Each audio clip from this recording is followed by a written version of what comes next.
All right, here we go. So I think we've handled introductions, but importantly, we're talking about esports, and not just esports, but actually conquering the next generation of esport consumers. And so I think it's a really important topic, a topic for brands as well as for marketers alike. So really, just before or as we jump in here, I think one of the key questions is, and maybe this is for you, Faze, Swagg, what's the difference really, or how are we defining esports versus gaming versus content creators? And I think it'd also be good if you just gave us a little bit about, as a champ, how did you even get into this and what motivated you to get into esports? Yeah, so with regard to esports and like the difference and stuff like that, so I got into it wanting to be just the best player that I could be. And that esports is like professional players. So you have the top people who play the game on a professional level, and that's completely different than someone who makes content in games and casual. So someone can create content and be a pro player. There's people who actually do both. So they're very different. But at the end of the day, they all play video games. Got it. Okay. And do you think then there's a bit of a difference, and maybe this goes to you, Rick C, as well, is like the difference in audiences as a result, when you think about the overlap, but also the differences in level of competition in esports and gaming and creators, also audiences for marketers and what that looks like. Yeah, at Lenovo, our investment in gaming is to help tap into communities and to be as authentic as possible. And we invest in Complexity, which is an esports team, but also run campaigns with creators and influencers so that we try to do as broad of an overall exposure to the different audiences so that we can engage with the different targets that we have. Got it. Great. I think it's important to kind of level set on the audience sizes, though, right? So when you think about content creators or gamers versus the esports ecosystem, gaming is a $200 billion industry right now, and esports is roughly 1.5 billion. So you're talking about less than 1% from a dollar standpoint. So just to kind of, put some perspective on the different sizes of both, from a gaming to esports. Esports is, super important and super big part of our business, but it's small and it's growing, but it's small right now and compared to the whole gaming market. Well, then, do you look at it more from almost like a circle of influence standpoint, even though that esport and the top level of esport is a very small segment, if you will, but has massive impact on the rest of it, I'm assuming? Yeah, absolutely. I mean, think about like all esports fans are gamers, but not all gamers are esports fans. You're agreeing? Yeah, 100% agree. All right. Yeah. Great point. Making sure. Okay. Well, then I think the other part of this becomes about who is that next generation, right? There's today's sort of generation of audience, but who's coming up as that next generation and what makes them a bit different? And Fotoulla, I thought maybe that's something you could talk a little bit about, and certainly feel free to jump in, panelists. Yeah, so as we think about the current generation, Gen Z community is such a big part of it. Coming off COVID, especially, people are looking for new ways to connect and feel that sense of camaraderie with people like them and finding connection in new ways. With the new generation coming up, community is going to be even more important. But what we're also seeing with even Gen Alpha, that creativity and creation are also a big part of who they are. So giving that generation even more opportunity to become creators themselves, be more interactive within the experience, and give them a sense of participation that past experiences may not have given. They're natural-born creators. They all kind of want to get into the action, too. Faze, Swagg, I think you would probably be defined as a current generation. Okay, yep. Yeah? What do you think in terms of next generation for... I think for the next generation, I think you're going to see, like, especially during COVID, you really saw how powerful gaming is overall, because that's all anybody could do. So you're going to see them just use their influence. There's gamers out there, content creators who are starting their own esports teams, who are starting their own businesses. So I think that's probably going to be the future. Great. I would add, like, I mean, you can't ignore the technology angle of it, right? So as the tech advances, that's going to really inform how the next generation of esports fans and gaming fans interact with each other. So, like, you know, Chris, as you mentioned, COVID really, you know, helped accelerate the adoption of gaming because people wanted to find their people. They wanted to be with their community. So, like, gaming became a way to communicate and connect with people. And now that's going to happen in the metaverse. So it's going to happen, you know, with AR and VR and all of these different technologies that are going to be available to the content creators and to the gamers. Yeah. Yeah, I mean, I think thinking about my own son, you know, story of one, but you know, during COVID, esports and gaming was literally a lifeline. So, Yeah, exactly. Yeah. Great. And then I think, Fotoulla, from your standpoint, I think NRG just actually launched something which is pretty interesting around Fandex. Do you want to tell us a little bit about Fandex and maybe a couple takeaways for brands? Yeah, so Fandex is a study of brand fandom. We wanted to understand what drives brand fandom, what creates brand fandom, and how you build it. So through a study of about 250 brands across 18 categories, we identified the key pillars of doing that. And number one, it's around the experience. So creating a great experience, creating those memorable moments, those surprise and delight moments that create really strong engagement and preference. The next piece is around emotional connection. So connecting with a brand in a way that really reflects your values, your identity, and creates some kind of really strong personal relevance. And the third piece for any kind of a brand is community. It's creating buzz and chatter around the brand and the brand experience and creating advocacy for that brand. And then the fourth piece that we find is sparking this journey to fandom is this idea of innovation that creates a surprise and delight moment that whether it can be from creativity, it can be a unique experience, or it can be just an evolution of the brand experience. And also in gaming in particular, what we find is the number one driver of brand fandom is the ability for that brand to connect people to other people like them who have shared passions. So a lot of what we're talking about today makes a ton of sense because that is truly the driving force behind gaming and entertainment in general is that point of connection. Right. A playbook right there. Yeah. Boom. Yeah, I think that's really interesting. And with our sponsorship of Complexity, we have the Lenovo Legion Esports Center, and obviously we've outfitted it with our overall hardware. But one of the things that we did with Complexity is sponsor summer camps. So for kids to come in, not only to learn about esports and gaming, but also digital responsibility, how to represent yourself digitally, and the impact of that as well. And so being able to bring kids together to create that like-minded camaraderie, but also to provide some form of education on top of that as well is something that we've really been focused on with our sponsorship. Awesome. Well, Rick, I'm gonna stay with you for a moment, but thinking about, we talked about it a little bit earlier, right? There's a ton of overlap, and whether that's overlap in audiences or overlap from traditional sport, right, to e-sport and gaming. How are you and Lenovo thinking about that crossover and navigating that?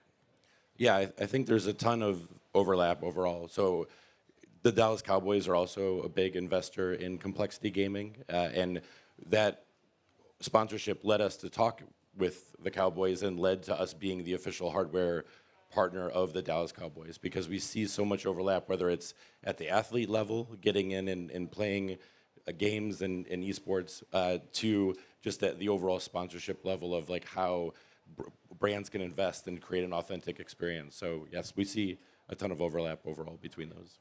We think about that intersectionality of, you know, gaming and sports, or gaming and music, or gaming and fashion, you know, because all gamers have other passions as well. And we look at we think about gaming as a horizontal now. It's not a vertical. It runs through everything. It's like you like music, you know, you like music. You might like one genre or another. You're a gamer. You might be a hardcore, you know, League of Legends player, or you might be a casual mobile gamer, or you might pick up your phone and play Wordle once a day. You're a gamer. So gaming is kind of this horizontal that runs through everything.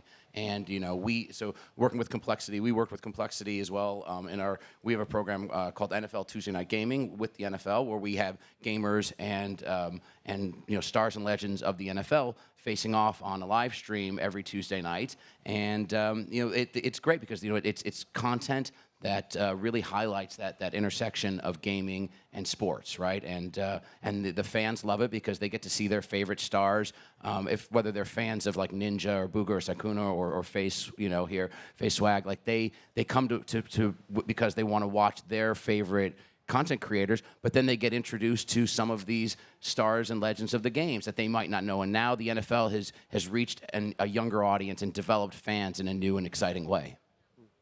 So what I'm hearing is that you essentially are the through line to everything. Exactly. Yeah, that all happened because of COVID. Because it just connected so many different communities because there was nothing else anybody could do. So because of that, everybody became a gamer. I mean, I remember every gaming equipment was sold out for a year because everyone was just doing it. Yeah. Well, and so I'll stay there for a moment because I think as it impacts everything as sort of a through line. Chris, I think it's really interesting. I'm sort of going a little bit out of order here, but what you do, right, with Void and how you're connecting talent, whether that is athletes or more traditional sport talent or esport talent, to actually creating products and brands. Not only that, but CPG brands. So talking about like it impacting everything and the potential there. Can you talk a little bit about what you're doing? Yeah, it's an interesting space because when you look at traditional talent and how they typically operate today under an agency model, it's very transactional. Typically, you're aligning with a brand. Don't bash agencies, man. I'm just kidding. Really for a specific purpose, and it's what I think is a big change in traditional entertainment today. Is looking to really capture the IP around a talent to develop long-term value for these guys and aligning with their consumer profile. So what we try to do is we'll develop an insights report to really understand what drives their audience and why, and then align them with the specific market need that we can then launch on their behalf. And then they just become the marketing utility behind that company. And I think what you would see in the future is consumer brands and services are going to really rely on some form of content engine or media entity attached to them in order to really drive value long term in these businesses. Awesome. I've got a media content engine offering for you, so we can work with that. Perfect. Perfect. I think another aspect is really around technology, as we've talked about, but AR and VR and how that's impacting both what maybe you're doing, Matt, from a standpoint of enthusiast gaming. Yeah. And if you want to talk about that, it'd be great to hear from you, Rick, from a Lenovo and a brand standpoint. Yeah, so I think, I mentioned the NFL Tuesday Night Gaming partnership that we have at Enthusiast Gaming, and integrating brands in a way that is fun and authentic into the content. The AR tech is really important. So we partner with We Play Studios in Los Angeles. They've got amazing world-class AR technology to produce the show. So think about like the NFL stars who want to be on our program.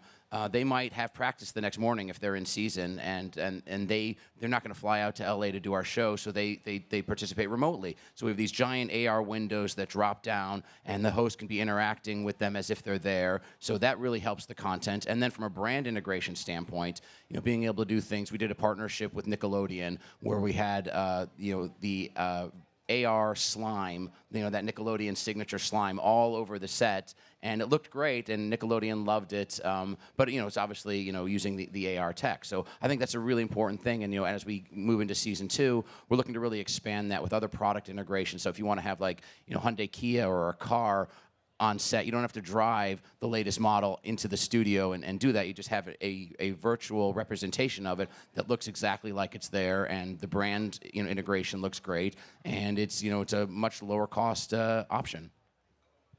Rick? Yeah, on the Lenovo side, we not only make the products that help facilitate those overall experiences, but we see a huge advertising opportunity as well. So I think the latest stats that I saw is that by the end of next year, the overall AR/VR space, it could be up to 3.2 billion. And so we see that as just being another way to engage with our audiences and our targets, because it really goes back to where they're spending their time. And I think that's been the struggle with gaming, because so many people are spending that time as to what we've been talking about, but the advertising dollars and the brands haven't followed at the clip that I would have expected it. And so that's something that we're looking at through, not only through our esports sponsorships, but also the sponsorships that we have with the Dallas Cowboys, with MotoGP. On the Motorola side, we sponsor the Milwaukee Bucks and other NBA teams. So just other connection points that we can bring in our community. Why don't you think it's been adopted as much, or the dollars have followed to what you thought?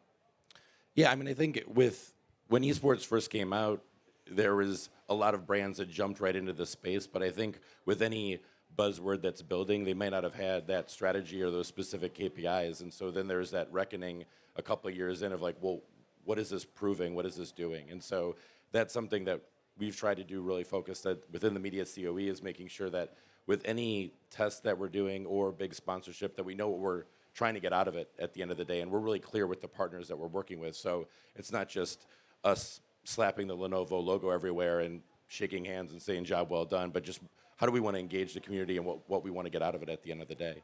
Yeah, I would agree on the measurement piece of that. I think that's really critical. It hasn't been really, you can't really measure the ROI or the ROAS on this, and I think, it's an education for the marketers to understand, like the stuff that Fotoulla was talking about, like, the path to fandom and how it's a much more upper funnel, there's much more important upper funnel metrics as well when you think about, brand favorability and brand loyalty and becoming a fan, right? So I think that's stuff that the technology provides. We need to help the industry get there from a measurement standpoint. Chris, I did want to ask you from your perspective, because I think your offering is a pretty unique offering, but how can brands best work with you and your talent? Actually, Swagg and I were talking about this a little bit last night. I think what brands tend to struggle with sometimes, if they're looking to approach talent in any specific category, would be really trying to figure out how to understand the consumer that they reach, and creatively leveraging the fact that a lot of these creators, taking even Swagg as an example, understands their audience and consumer better than anyone else. So in working with a brand, a lot of times they have a specific agenda, but don't really loop in the talent in terms of the creative direction. And so a lot of times there's a misalignment in terms of how to actually be effective in whatever campaign or launch or activation they're trying to do. So I always try to figure out ways in which, if it is a brand that aligns just on basic interest, or if there's any level of data, is really helping them personally connect and understand what's kind of the motivation behind the partnership. And also, like, with gaming, it's not just all under one umbrella. Every game has its own community, and it's all different, and they all interact. All different age ranges. Like, Call of Duty has a way different audience than people who play Minecraft, people who play League of Legends. So that's also understanding that aspect as well. Well, from your perspective, like when brands work with you, are there brands, like, what's the big watch out? Like, oh, you just got it wrong. Yeah, I think, like I said, just understanding the community and also being more personable and leaning way more into the creator versus, like Chris was saying, going for their agenda. I would 100% agree with that. I mean, facts, right? Like, you have to let the creator do their thing, right? Like, because if you try to force your creative vision on a creator and there's a misalignment there, it's just not going to work, right? So, like, we did this integration for the new Top Gun movie with Paramount, and we used Ludwig and Mogul Moves, and we just like let Ludwig go do your thing, and like you create this content, do it the way you would do it, and he knocked it out of the park. And it wasn't us or Paramount like telling him how to do it. We're just like, go do your thing, and like you have to like give up some of that creative control, if you're a brand, to the creator. Also, unlike traditional sports where fans and communities build around the best talent out there in gaming, there are so many different pockets of smaller fandoms You don't have to be the best player to create your own community. So communities congregate around that shared passion, whether it's the type of passion, their creativity, or aligning on an interest that's even beyond the game. There are different reasons why community creates around esports, and brands need to understand how to tap into those and support the community, how to come together, how to celebrate the community itself, and not just focusing on the agenda. It's a different kind of scenario. Well, I think honestly, I think I've heard something similar every day here so far, which is early in the process, upfront in the process, input into the process versus an end brief to do whatever agenda was decided over here, and you get to much better places as a result. Okay, so I think really about 2 more questions, but Matt, talk a little bit about ad blockers, VPNs, and going cookieless in terms of the impact on future brand strategy. Yeah, the Cookiepocalypse, is coming.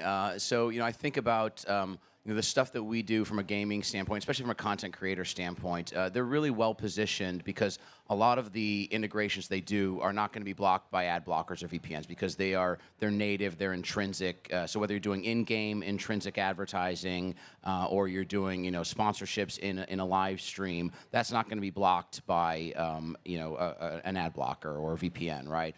And I think so. Those kind of things, again, they have so much value, and again, they're not going to be impacted by that. So I think brands need to do that. So the more you can integrate your brand into the content in a meaningful and authentic way, you're going to, one, be better served for it because it's going to be a much better execution. But 2, you're not going to fall victim to that trend that's coming. And the industry got so focused on last click attribution and DR, and everyone wanted to measure that dollar down to the penny, of their ad spend, which is important, but it loses sight of the big picture, which is, again, the stuff that Fotoulla was talking about with, like the path to fandom. You don't wake up one morning and become a lifelong BMW fan. That just doesn't happen. It's a long journey in how you get there. So all of that stuff is the entire full funnel, and we need to do a better job of measuring that because that last click is going away.